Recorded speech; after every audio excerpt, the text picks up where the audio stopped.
2.5 ലക്ഷത്തിന്റെ ഭൂരിപക്ഷം. മോദിയെ തൂത്തെറിഞ്ഞു മണ്ഡലം. അവിടെ അടക്കി വാണതോ ഇന്ത്യ മുന്നണിയും. ഇത് ചരിത്രം കുറിക്കുന്ന പ്രചാരണ കാലത്തിന്റെ അടയാളം. ധ്രുവീകരണ രാഷ്ട്രീയം കൊണ്ട് BJP ചിതലരിച്ചു പോവുകയല്ലാതെ, മോദിക്ക് സ്വന്തം മുഖം പോലും കെട്ടുപോവുകയല്ലാതെ ഒന്നും മിനുക്കാനായിട്ടില്ല.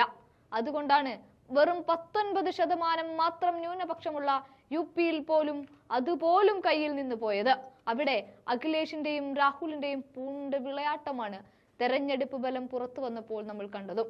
ഇപ്പോഴിതാ നിതീഷിന്റെയും ചന്ദ്രബാബു നായിഡുവിന്റെയും കാല് പിടിച്ച് അവരുടെ അത്ര പോലും മുഖം മിനുക്കമില്ലാതെ പാർലമെന്റിലേക്ക് ഔദാര്യത്തിൽ കിട്ടിയ പ്രധാനമന്ത്രി കസേരയിൽ ഇരുപ്പുറക്കാതിരിക്കേണ്ടി വരും ഇതേ മോദിക്ക്. ഹിന്ദു വോട്ടുകൾ ഏകീകരിക്കാനാകുമെന്ന് അവകാശപ്പെടുന്ന BJPക്ക് 79% ഹിന്ദുക്കളും 19% മുസ്ലിങ്ങളുമുള്ള ഉത്തർപ്രദേശിൽ നിന്നാണ് ഏറ്റവും വലിയ തിരിച്ചടി ഉണ്ടായത്.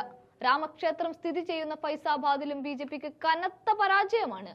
ആകെ 15% മാത്രം മുസ്ലിം വോട്ടർമാരുള്ള ഫൈസാബാദിലാണ് BJP വീണുടഞ്ഞത്.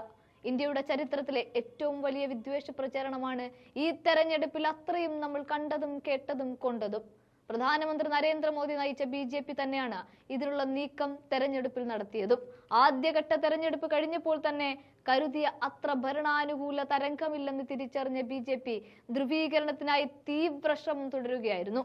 പ്രധാനമന്ത്രി നരേന്ദ്രമോദിയും UP മുഖ്യമന്ത്രി യോഗി ആദിത്യനാഥും ഇതിനുള്ള വിഷയങ്ങൾ നിരന്തരം അങ്ങനെ ഉന്നയിച്ചു. കോൺഗ്രസ് അധികാരത്തിലെത്തിയാൽ രാജ്യത്തിന്റെ സമ്പത്ത് മുഴുവൻ മുസ്ലിങ്ങൾക്ക് നൽകുമെന്ന് മോദി രാജസ്ഥാനിലെ ബൻസാവാരയിൽ പറഞ്ഞതാണ് വൻ വിവാദമായി മാറിയതും. ഹരിയാന, രാജസ്ഥാൻ, മഹാരാഷ്ട്ര എന്നിവിടങ്ങളിലും BJPയുടെ ധ്രുവീകരണ നീക്കം ജനങ്ങൾ തള്ളി. പിന്നാക്ക ദളിത് വിഭാഗങ്ങളും ചില സ്ഥലങ്ങളിൽ മുന്നോക്ക വോട്ടർമാരും BJPയെ കൈവിടുന്ന കാഴ്ചയാണ് പിന്നീട് കണ്ടത്. എല്ലാം അയോധ്യയിൽ കേന്ദ്രീകരിച്ച പ്രധാനമന്ത്രിയുടെ നയത്തിനാണ് കനത്ത തിരിച്ചടിയേറ്റിരിക്കുന്നത് ഇപ്പോൾ.